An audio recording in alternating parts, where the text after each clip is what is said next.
Libertarianism, Latin, libertas, freedom, is a collection of political philosophies and movements that uphold liberty as a core principle. Libertarians seek to maximize political freedom and autonomy, emphasizing freedom of choice, voluntary association, individual judgment, and self-ownership. Libertarians share a skepticism of authority and state power. However, they diverge on the scope of their opposition to existing political and economic systems. Various schools of libertarian thought offer a range of views regarding the legitimate functions of state and private power, often calling for the restriction or dissolution of coercive social institutions. Some libertarians advocate laissez-faire capitalism and strong private property rights, such as in land, infrastructure, and natural resources. Others, notably libertarian socialists, seek to abolish capitalism and private ownership of the means of production in favor of their common or cooperative ownership and management, viewing private property as a barrier to freedom and liberty. An additional line of division is between minarchists and anarchists. While minarchists think that a minimal centralized government is necessary, anarchists and anarcho-capitalists propose to completely eliminate the state. Etymology.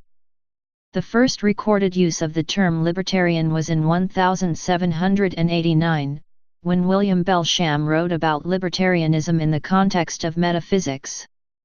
Libertarian came to mean an advocate or defender of liberty, especially in the political and social spheres, as early as 1796, when the London Packet printed on February 12, lately marched out of the prison at Bristol, 450 of the French libertarians.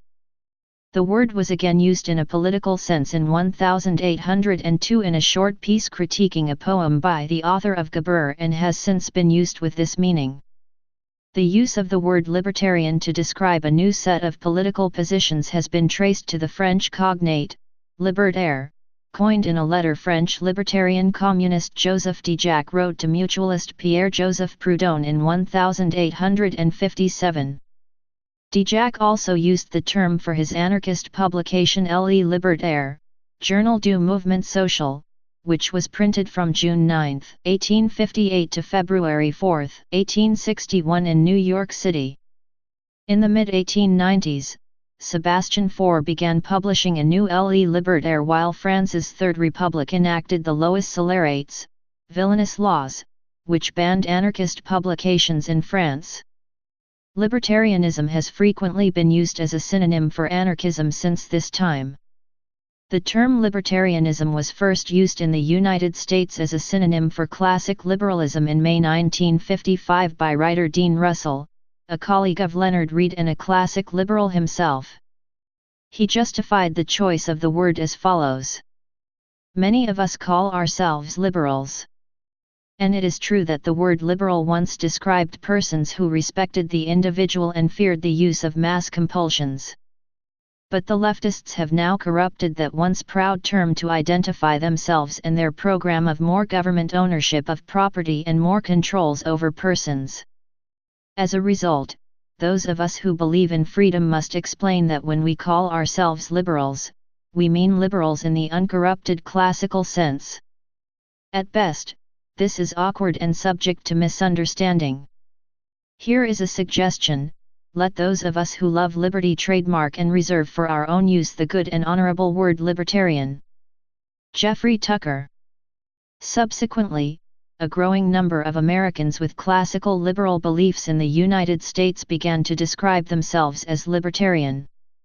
The person most responsible for popularizing the term libertarian was Murray Rothbard, who started publishing libertarian works in the 1960s. Libertarianism in the United States has been described as conservative on economic issues and liberal on personal freedom, four common meanings of conservative and liberal in the United States, but it is also often associated with a foreign policy of non-interventionism. Although the word libertarian has been used to refer to socialists internationally, its meaning in the United States has deviated from its political origins. Philosophy. There is contention about whether right, left and socialist libertarianism represent distinct ideologies as opposed to variations on a theme. All libertarians begin with a conception of personal autonomy from which they argue in favor of civil liberties and a reduction or elimination of the state. Right libertarianism developed in the United States in the mid-20th century and is the most popular conception of libertarianism in that region. It is commonly referred to as a continuation or radicalization of classical liberalism. Right libertarians value the social institutions that enforce conditions of capitalism, while rejecting institutions that function in opposition to these institutions. Anarcho-capitalists seek complete elimination of the state in favor of privately funded security services, while minarchists defend night watchman states, which maintain only those functions of government necessary to maintain conditions of capitalism.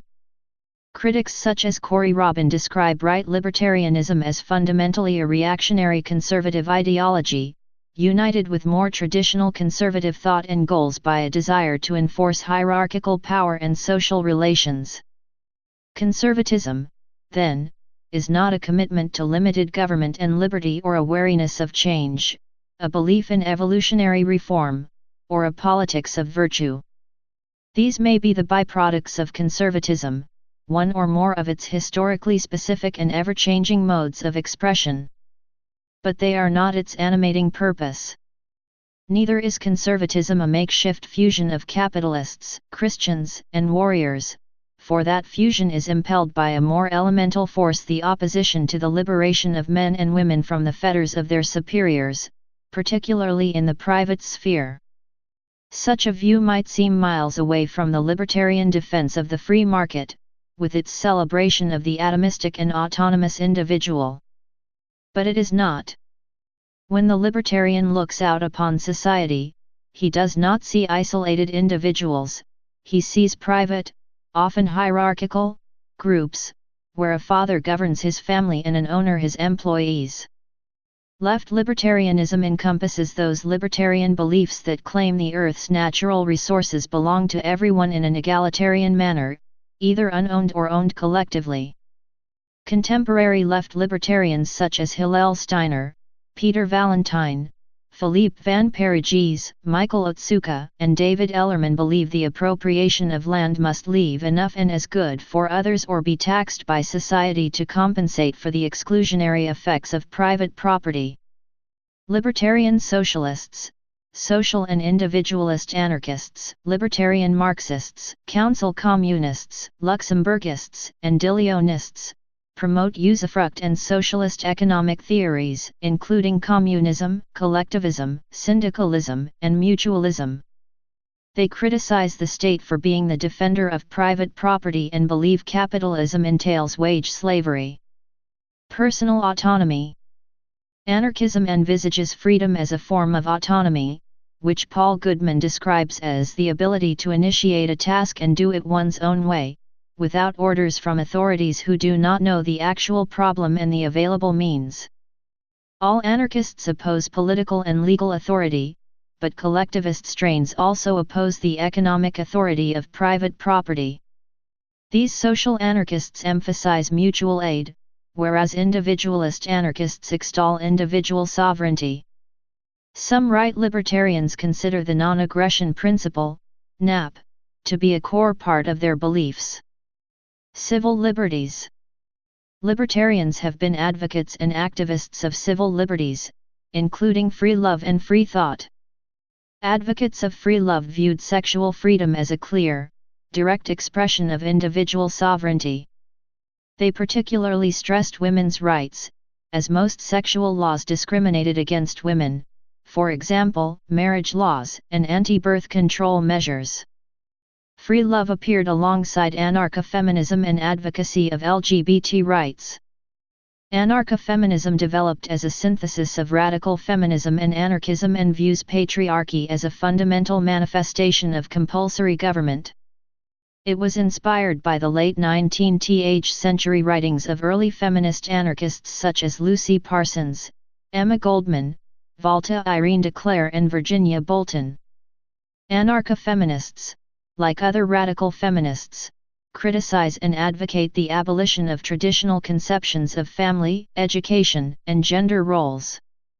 Free Society, 1895–1897 as the Firebrand, 1897–1904 as Free Society, was an anarchist newspaper in the United States that staunchly advocated free love and women's rights, while criticizing Comstockery, the censorship of sexual information.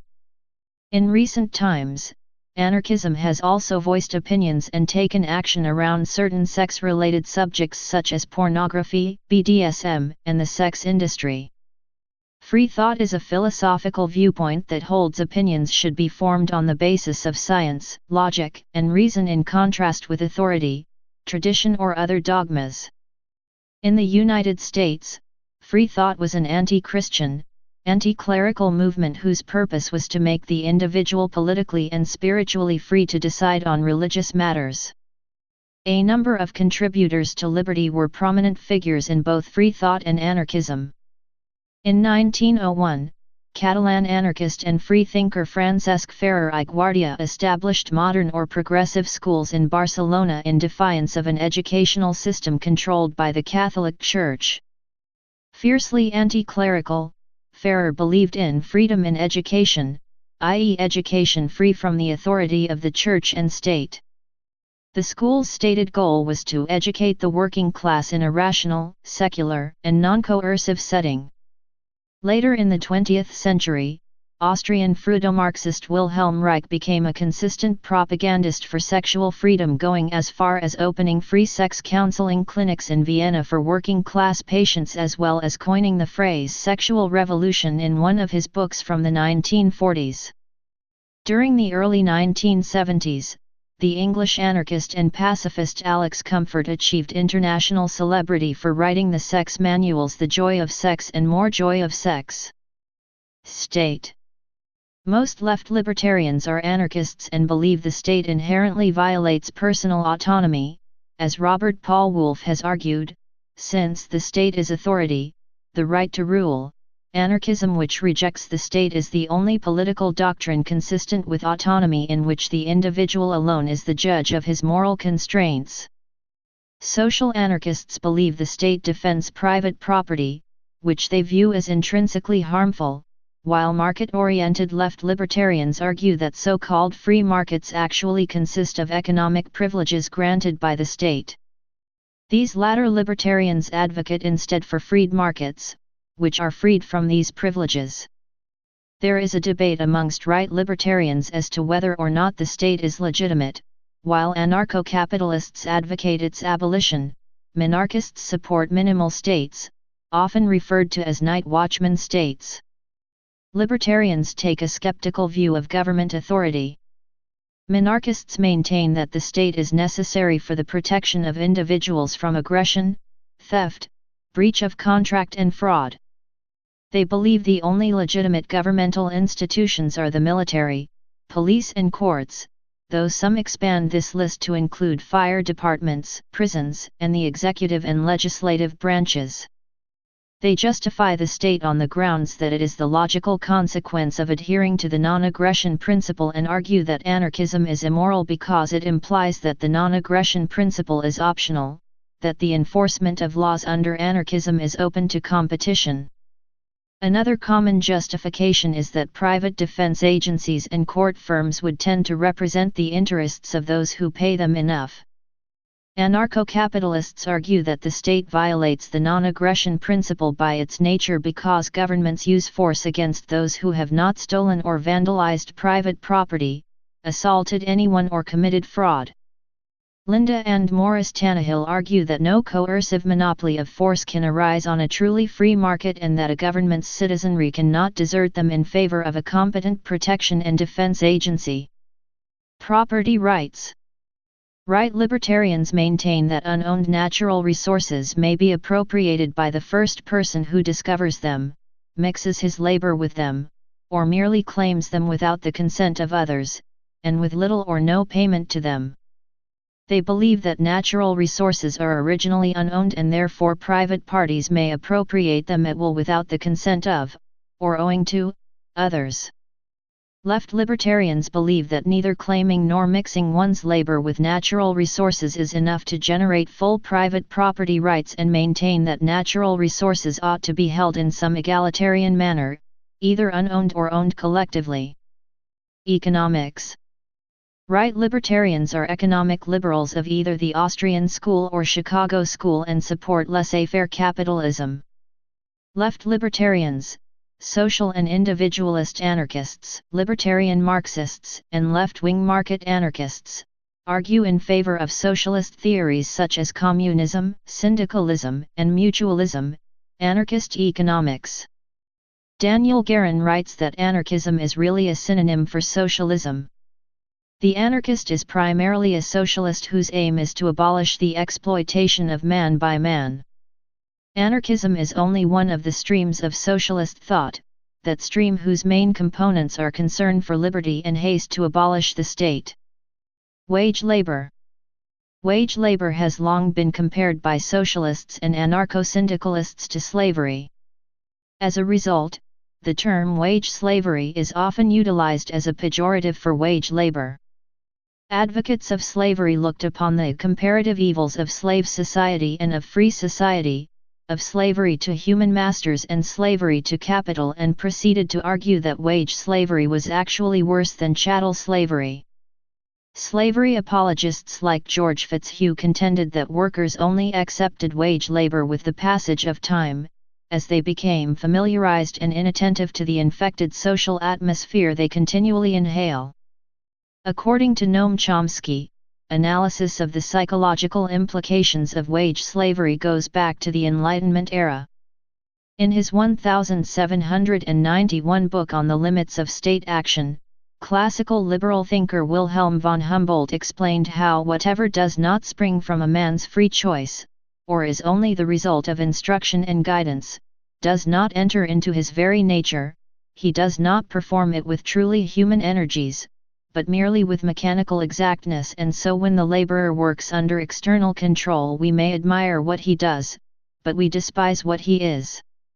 For Marxists, labor as commodity, which is how they regard wage labor, provides an absolutely fundamental point of attack against capitalism.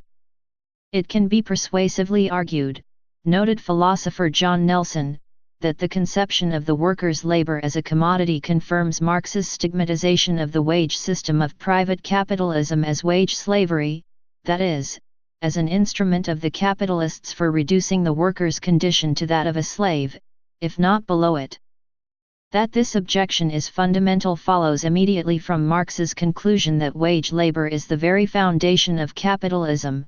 Without a class dependent on wages, the moment individuals confront each other as free persons, there can be no production of surplus value. Without the production of surplus value there can be no capitalist production, and hence no capital and no capitalist. Prominent currents: right libertarianism, paleolibertarianism. Paleolibertarianism is a variety of libertarianism developed by capitalist theorists Murray Rothbard and Llewellyn Rockwell that combines conservative cultural values and social philosophy with a libertarian opposition to government intervention. Paleolibertarianism is a controversial current due to its connections to the Tea Party movement and the alt-right. However, these movements are united by an anti-Obama stance and liberal gun laws instead of further ideological overlaps. In the essay Right-Wing Populism, A Strategy for the Paleo Movement, Rothbard reflected on the ability of paleolibertarians to engage in an outreach to rednecks founded on social conservatism and radical libertarianism. He cited former Ku Klux Klan Grand Wizard David Duke and former U.S. Senator Joseph McCarthy as models for the new movement. In Europe, European Union parliamentarian Janusz Korwin-Mikke supports both libertarian economics and anti-immigration and misogynistic positions. One of Korwin-Mikke's idiosyncratic claims that caught public attention was him denying the basis for women's suffrage, as according to him most women were not interested in politics anyway and would more often vote for a welfare state. He pointed out that in the top 100 chess players there is only one woman. On September 8, 2015, Corwin Mikke was giving a speech in European Parliament about the European migrant crisis, during which he described immigrants unwilling to work and only interested in welfare as human garbage. Neoclassical liberalism. Traditional classical liberalism is a political philosophy and ideology belonging to liberalism in which primary emphasis is placed on securing the freedom of the individual by limiting the power of the government and maximizing the power of capitalist market forces. The philosophy emerged as a response to the Industrial Revolution and urbanization in the 19th century in Europe and the United States. It advocates civil liberties with a limited government under the rule of law and belief in laissez-faire economic policy. Classical liberalism is built on ideas that had already arisen by the end of the 18th century, such as selected ideas of Adam Smith, John Locke, Jean-Baptiste Say, Thomas Malthus and David Ricardo, stressing the belief in free market and natural law, utilitarianism, and progress. Classical liberals were more suspicious than conservatives of all but the most minimal government, and adopting Thomas Hobbes's theory of government, they believed government had been created by individuals to protect themselves from one another. Neoliberalism emerged in the era following World War II, during which social liberalism and Keynesianism were the dominant ideologies in the Western world. It was led by economists such as Friedrich Hayek and Milton Friedman, who advocated the reduction of the state and a return to classical liberalism. However, it did accept some aspects of social liberalism, such as some degree of welfare provision by the state, but on a greatly reduced scale. Hayek and Friedman used the term classical liberalism to refer to their ideas, but others use the term to refer to all liberalism before the 20th century, not to designate any particular set of political views, and therefore see all modern developments as being by definition not classical. As a result, the term neoliberalism has often been used as an alternative, though this term has developed negative connotations and is now usually only used as a pejorative. Anarcho-capitalism. Anarcho-capitalism, also referred to as free market anarchism, and private property anarchism, is a political philosophy which advocates the elimination of the state in favor of individual sovereignty in a free market. In an anarcho-capitalist society, law enforcement, courts and all other security services would be provided by privately funded competitors rather than through taxation, and money would be privately and competitively provided in an open market. Therefore, personal and economic activities under anarcho-capitalism would be regulated by privately run law rather than through politics. The most well-known version of anarcho-capitalism was formulated in the mid-20th century by Austrian school economist and libertarian Murray Rothbard. Murray coined the term and is widely regarded as its founder. He combined the free market approach from the Austrian school of economics, classical liberalism, with the human rights views and a rejection of the state he learned from 19th-century American individualist anarchists such as Lysander Spooner and Benjamin Tucker, though he rejected the anarchists' anti-capitalism, along with the labor theory of value and the normative implications they derived from it. In Rothbardian anarcho-capitalism, there would first be the implementation of a mutually agreed-upon libertarian legal code which would be generally accepted, and which the courts would pledge themselves to follow. This legal code would recognize sovereignty of the individual and the principle of non-aggression. Left libertarianism. Left libertarianism, or left-wing libertarianism, names several related but distinct approaches to political and social theory, which stresses both individual freedom and social equality. In its classical usage, left libertarianism is a synonym for anti-authoritarian varieties of left-wing politics, i.e. libertarian socialism, which includes anarchism and libertarian Marxism, among others. Left libertarianism can also refer to political positions associated with academic philosophers Hillel Steiner, Philippe van Parijs and Peter Valentine that combine self-ownership with an egalitarian approach to natural resources. Left libertarians, while maintaining full respect for personal property, are skeptical of or fully against private property, arguing that neither claiming nor mixing one's labor with natural resources is enough to generate full private property rights and maintain that natural resources, land, oil, gold, vegetation, should be held in an egalitarian manner, either unowned or owned collectively. Those left libertarians who support private property do so under the condition that recompense is offered to the local community.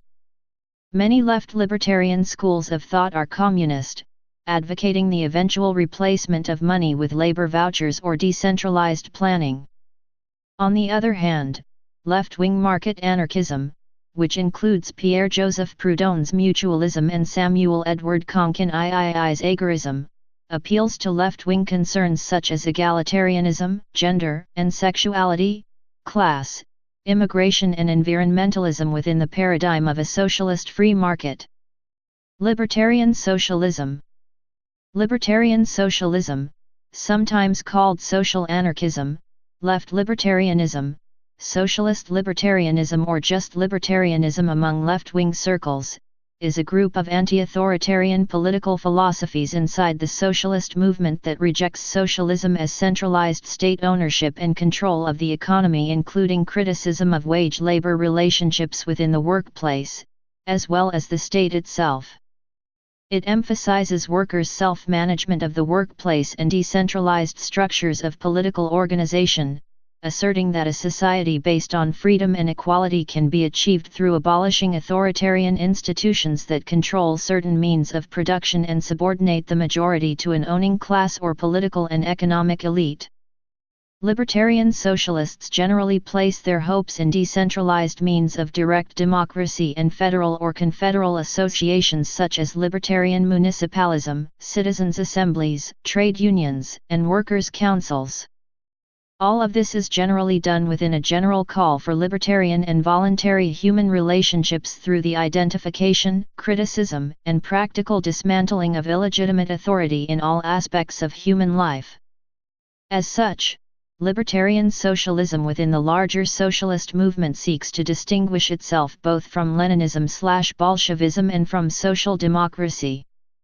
Past and present political philosophies and movements commonly described as libertarian socialist include anarchism, especially anarchist communism, anarchist collectivism, anarcho-syndicalism, and mutualism, as well as autonomism, communalism, participism, revolutionary syndicalism, and libertarian Marxist philosophies such as council communism and Luxemburgism, as well as some versions of utopian socialism and individualist anarchism. The Steiner-Vallentyne School. Contemporary left libertarian scholars such as Hillel Steiner, Peter Vallentyne, Philippe van Parijs, Michael Otsuka, and David Ellerman root an economic egalitarianism in the classical liberal concepts of self-ownership and land appropriation, combined with geoist or physiocratic views regarding the ownership of land and natural resources, e.g. those of John Locke and Henry George. They hold that it is illegitimate for anyone to claim private ownership of natural resources to the detriment of others. Instead, unappropriated natural resources are either unowned or owned in common, and private appropriation is only legitimate if everyone can appropriate an equal amount or if private appropriation is taxed to compensate those who are excluded from natural resources. Most left libertarians support some form of income redistribution on the grounds of a claim by each individual to be entitled to an equal share of natural resources. A number of left libertarians of this school argue for the desirability of some state social welfare programs. Gilibertarian. Gilibertarian is a political movement and ideology that synthesizes libertarianism and geoist theory, traditionally known as Georgism. Gilibertarians are advocates of geoism, which is the position that all natural resources, including land, are common assets which all individuals have an equal right to access, therefore individuals must pay rent to the community if they claim land as their private property. Rent need not be paid for the mere use of land, but only for the right to exclude others from that land and for the protection of one's title by government. They simultaneously agree with the right libertarian position that each individual has an exclusive right to the fruits of his or her labor as their private property, as opposed to this product being owned collectively by society or the community, and that one's labor, wages, and the products of labor should not be taxed. As with traditional libertarians, they advocate full civil liberties, with no crimes unless there are victims who have been invaded. Libertarians generally advocate distributing the land rent to the community via a land value tax, as proposed by Henry George and others before him. For this reason, they are often called single taxers. Fred E. Foldvary coined the word geolibertarianism in an article so titled in Land and Liberty. In the case of geoanarchism, a proposed voluntarist form of gelibertarian as described by Foldvary, rent would be collected by private associations with the opportunity to secede from a geo-community, and not receive the geo-community's services, if desired. History. Age of Enlightenment. Elements of libertarianism can be traced as far back as the ancient Chinese philosopher Lao Tzu and the higher law concepts of the Greeks and the Israelites. In 17th century England, libertarian ideas began to take modern form in the writings of the Levellers and John Locke. In the middle of that century, opponents of royal power began to be called Whigs, or sometimes simply opposition or country, as opposed to court, writers. During the 18th century, classical liberal ideas flourished in Europe and North America. Libertarians of various schools were influenced by classical liberal ideas. For libertarian philosopher Roderick T. Long, both libertarian socialists and libertarian capitalists share a common or at least an overlapping intellectual ancestry. Both claim the 17th century English Levellers and the 18th century French encyclopedists among their ideological forebears, and, also, usually share an admiration for Thomas Jefferson and Thomas Paine.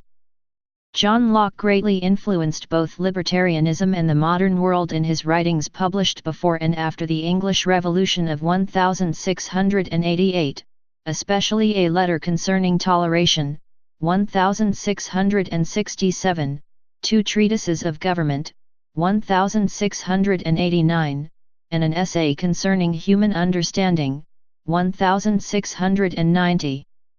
In the latter he established the basis of liberal political theory, that people's rights existed before government, that the purpose of government is to protect personal and property rights, that people may dissolve governments that do not do so, and that representative government is the best form to protect rights. The United States Declaration of Independence was inspired by Locke in its statement, "O secure these rights, governments are instituted among men, deriving their just powers from the consent of the governed." That whenever any form of government becomes destructive of these ends, it is the right of the people to alter or to abolish it. Nevertheless, scholar Ellen Meiksins Wood says that there are doctrines of individualism that are opposed to Lockean individualism, and non-Lockean individualism may encompass socialism. According to Murray Rothbard, the libertarian creed emerged from the classical liberal challenges to an absolute central state and a king ruling by divine right on top of an older, restrictive web of feudal land monopolies and urban guild controls and restrictions, the mercantilism of a bureaucratic warfaring state allied with privil. Please subscribe and thanks for watching.